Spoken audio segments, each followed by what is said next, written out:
being here. Appreciate the opportunity to get to talk to you about a career in construction. My name's Steve Goodman. I've spent 45 years in the construction industry. My experience is I started as a general laborer out on a construction site with my father-in-law, moved into a carpenter's position. From there I went into what's called a superintendent, which is starting to run the construction projects out in the field.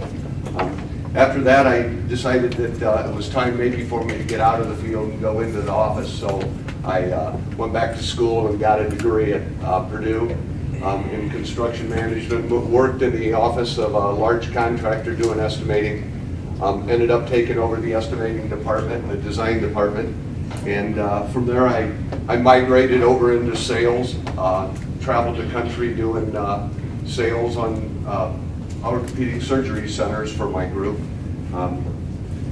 Anyway, spent a couple of years in the United States Army. That's kind of what really got me started off. Actually, they drafted me and put me in as a carpenter.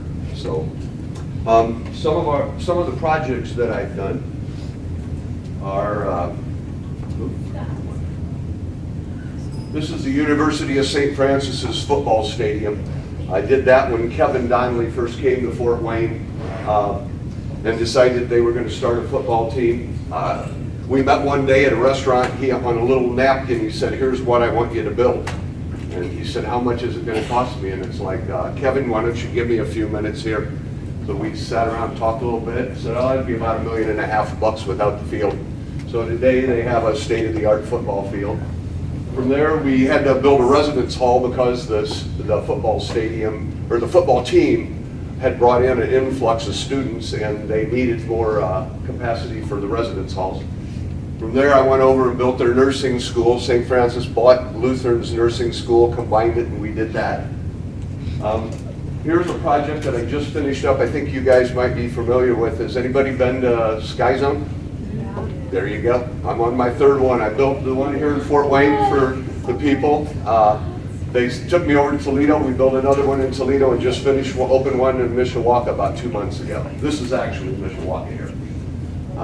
Sky Zone, they're trampoline people. Sky Slam, I'm sure everybody got to do Sky Slam. Yeah. So what about construction and you guys? The opportunities for the skilled trades are really tremendous right now, you guys. We've got had a lack of people in our industry for the last 20 years.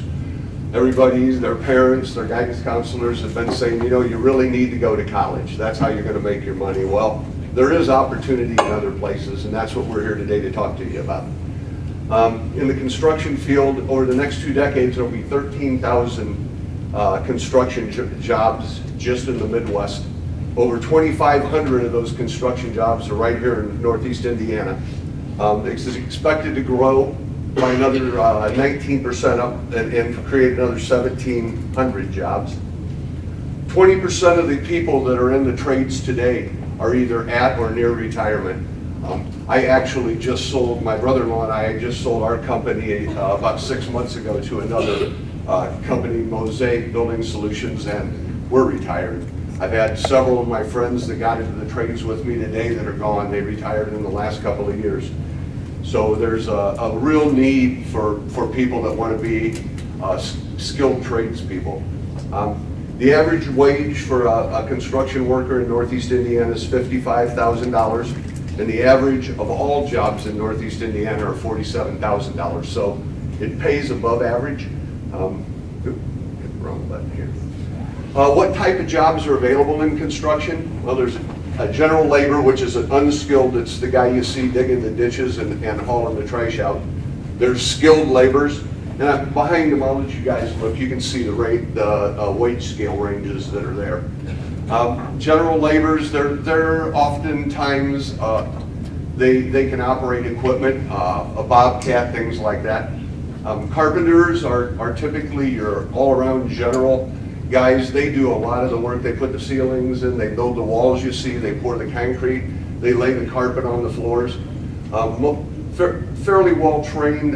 There's a couple of ways you can train, and there's an acronym there that I guess I should have told you what it is. OJT is on the job training. So there's ways that you can actually be trained without taking a formal education side of things. And then there's what's called an apprenticeship, which is a way that you go to a 4-year or a 5-year school. The iron workers, they're the guys that put the steel in the air. We got roofers are the guys that put the roof on. Sheet metal workers are the guys that do the HVAC ductwork that you see. Glass and glazing installers. One of the things that I'll tell you a little bit about, I have a friend right now that's building high-rises in Manhattan. And the average glazer in Manhattan working on a high-rise is $110 an hour. So if you think about that, that's about $200,000 a year. Now, it's probably one of the most dangerous careers there is in our business, but there's some money to be made in it. Flooring installers are your carpet layers. Painters, obviously you guys know what painters do. Plasters are the people that repair the plaster on the walls.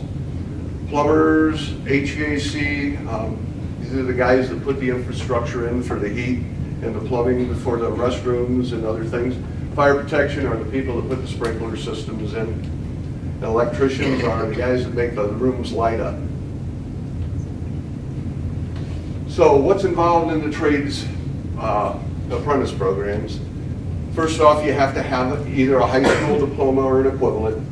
Need to apply with a contractor, or you get involved with the trade union, which is the carpenters union. They typically will put you through a program that is paid for, and your work. In both of these situations, you're working on a job, making and earning a living. So you're making wages. Typically, you start at a lower wage. Apprentice carpenter probably starts at about $10, $12 an hour and works his way up to $24 plus benefits. I think they top out at like $28 with $11 benefit package. So you're making about $40 an hour total. Some of that goes back to a union hall. What's expected or what do you do during your apprentice program? IV Tech, which I think they're here talking to you today about dual credit stuff. IV Tech is where most of the apprentice programs send their kids right now. When you go through a carpenter apprenticeship program, you come out with a 2-year associate's degree. Basically, they teach you the maths. Carpenter needs to know geometry and trig and some basic other maths to do the work that they do. They teach you blueprint reading, building layout. Some of the basic things there, they only teach them because you need to know what's going on, like the basic processes of concrete and masonry and electrical and plumbing, just so you know what the other trades are doing and how they're incorporated into the work that you're going to do.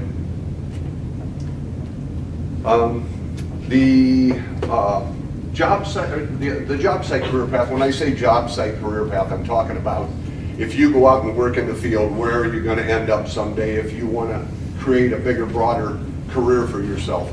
The opportunities there are, well, you start as an apprentice. 4 years or 5 years later, you get your journeyman's card, which means you're now at full wages.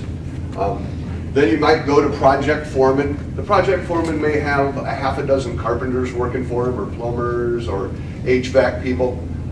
So they're running a crew out on a job site. The project superintendent is running all the project foremen. So he's responsible for every trade and every group of people that are working on that specific job. So if we were building Homestead High School, you'd have probably 400 or 500 construction workers out here that the superintendent's responsible for. It's his job to make sure the quality's there, the schedule's met, safety is there. So there's a lot of things that he's watching during the course of his day. Making out paperwork for his office. General field superintendent, that would take you to the level of, you would be running 5 homesteads, or you may be running the Ash Center downtown and Homestead High School and 2 or 3 other jobs here or there, but all the superintendents report to you. So you're responsible for all the field people that work for that construction company. Then where can you go from there? Well, what I did is I chose another career path as I went down that and said, okay, I'm going to go back, I'm going to get an education, I'm going to do some other things. My knees were getting tired, my back hurt. Looked at the guy next to me, he was 62 years old, and I said, oh my, that could be a little difficult when I get 62, and I'm 64 now, and my knees hurt, my back hurts, but nonetheless, I chose a little different way to go. So where would you go there? You might go into the office as an estimator after you got your degree. or a draftsman, you can do that. Assistant project manager is someone who helps the project manager, and a project manager is responsible, just like the superintendent's responsible for the field and what's going on out in the field. The project manager is responsible for the project financially, his relationships with the owner. He deals directly with the owner, not with the people in the field. So his is more of a management side of things. After that, you can go to be vice president of the construction company, be president of the construction company. I ended up going into business with my brother-in-law, and we started a company, and we're successful, unfortunately able to sell it, and now I get to retire someday. What are the skills that they're looking for in employees? They need effective communication skills. Obviously, you're out on a big job site. You got to be able to communicate with the people you're working around. Computer and technology skills. We just bought a year ago 2 machines. They're called I'm sorry, I'm at a loss. A total station. There you go. It's actually a machine that we go in and we program all the coordinates in a computer into the machine. And what used to take 10 guys to lay out a school like Homestead, one guy can do it with a machine. He can lay out every point in this building, every doorway, every window, every curb, and all it is just, it's packed into a machine. It's amazing what they save, but of course they're 50 grand a piece too. Need problem solving skills. Every day we have issues on jobs, whether it's with people, problems with people, or problems with something that doesn't fit, or somebody ran something through the ductwork that didn't belong there. A lot of times it's first in, first served kind of thing, and it doesn't always work. So we've created new methods to take care of that too. Mechanical aptitude, obviously you need to know how to do things with your hands. When I was a little boy, I was fortunate enough to have, my grandmother was the assistant manager of a toy store, and for my 5th birthday she brought me home a toolbox. At the end of that first day, I had every doorknob in the house on the floor, and my dad wasn't very happy. But I did have mechanical aptitude. We learned that right away. That's how I ended up here. You gotta have quality skills. Obviously, everything that goes into a building gets inspected at the end of the day, and you know, you need to have that mentality that things need to be done and they need to be done right. Measurement abilities. Everything that we do is measured with a tape or a laser or some type of machinery, so you need some measurement skills. Blueprint reading, that's something really that comes with the territory as you get into the construction field or apprenticeship program or anything like that. You'll learn print reading. That's not something they really expect you to know. And safety. Safety is one of the biggest things. More people are killed on construction sites than any other type of industry that there is. I say that in the back, I mean, it sounds terrible, but a lot more are killed driving cars down the road. So in 45 years, I've had one job site fatality, and it wasn't on my job, but unfortunately they do happen. Probably 80% of the construction accidents are actually falls. People falling because they weren't tied off properly. So it's usually human error. If you want to know some place where you can go to get some information on careers, they have Indiana Career Connect. It actually is, we found several carpenters over the last few years since the unemployment division started making people put their resumes on the internet. We've actually picked up some people through Indiana Career Connect. Then Made by Me is part of what we are. It's Northeast Indiana Works and the Gateway Coalition. Made by Me is a program. Right now it's mostly set up for manufacturing, but we just got some money that we'll be able to put in the construction trades that they'll be part of this. But right now, if you went there, you'd see mostly on manufacturing, not on construction. And I'm here trying to get people excited about being in the construction industry, not necessarily manufacturing. So those are some places that you can go. This is probably a project you all drive by every day and don't really know it, but it's the tennis court, or the new tennis building across the Boyd Center Road. I bid the project, I don't know, whenever they go, I guess it's been a year and a half, 2 years ago. I was second on the job, didn't get it, but this is what we work off of every day. When you have directions to put things together, these are the directions that we have to put things together. This particular one's the floor plan. It tells you where the dimensions are for all the rooms. The second one is the upper floor plan, so it's the mezzanine floor, which is actually was a patio. I'm not sure this got designed or built exactly like it was designed. I know they had some budget problems. They were raising money, and the first time around, they had to go back to the drawing board and reconstruct some things. Elevations, so this just shows you the outside of the building and what it's going to look like when it's finished. These are all just tools for the people in the field to work from. If you have any questions on what might be the elevation of the first floor, if you look over to the right of the bottom drawing, you'll see a little symbol, and it'll say finished floor elevation. And usually we reference everything off of 100. Sometimes drawings are referenced off of where we are at sea level, but typically in construction we use 100 as first floor elevation, and everything else, if it's 9 foot 7 inches off of finished floor, it'll be 109 for the, not 109.7 for the elevation of the second floor.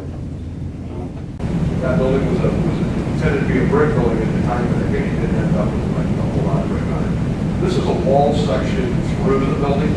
It actually tells the tradesmen that are in the field what it's made up of. If you see, you can tell that on the walls there's block back up on brick. And the reason they did that is this is a stair tower, and it had to be a fire-rated tower. Whenever you have something on the second floor, you have to have a place for it to go. So this is just another set. I think this was a seating area out in the tennis courts itself. Honestly, the projects are big and small, and you get to do them all. I have a friend right now that is building 365-story high-rises. He worked with me here at Fort Wayne in downtown Manhattan. He left me to go build a Venetian in Las Vegas, which was the first $1 billion hotel, or first $1 billion casino. So that's me. That's what we do. If I got any questions from anybody?